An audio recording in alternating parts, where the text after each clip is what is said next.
Hi, thanks for joining me today. I'm here to chat with you about how to stretch your quads without straining your knee. Working in the physical therapy industry for over 10 years, plus being an avid runner as you can see, as well as being a soccer player for most of my life, I've learned a few tricks along the way. So I'm going to share with you today one thing that you probably don't know about your knee joint. When it's at its most bent position, it actually has a slight rotation at the very end. Now, when we stretch our quads, we typically pull against that natural rotation and therefore strain the knee joint, which is the exact opposite of what we're wanting to do. So I'm going to give you a quick tip, super easy. You won't have to change much, I'm sure, about what you're normally doing. First of all, I always suggest that people have something to hold on to. We don't want you falling over. This is what people normally do. They take with their hands, they grab their ankles, same side, and they pull, right?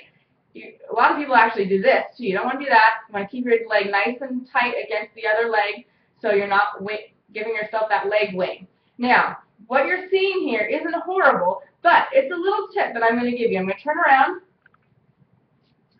When you're pulling and using the same arm on that same side, typically you're giving yourself a little tweak at the end. This is unnatural for your knee joint. I'm obviously exaggerating, but this is typically more along what you see. What you want to be doing is this, pulling across your back. So your leg is able to follow that natural rotation that happens at the end of the knee's bend. Okay? You also want to make sure that you're standing nice and tall, keeping your tummy tucked in. All of these things will make a huge difference when you're stretching, because we want you to be healthy without straining your body. Now, another quick tip. We're going to move from physical therapy to chocolate. It's awesome. This is a natural product. Cocoa is one of the highest anti-inflammatory properties, foods that you can eat. So I suggest something like this. It's called Shisai Healthy Chocolate. You can see my link below if you're interested.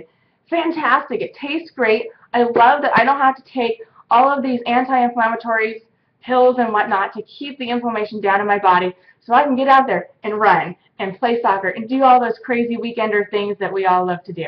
So thanks for joining me today. Physical therapy to chocolate. I hope this was beneficial to you. Now get out there and get moving.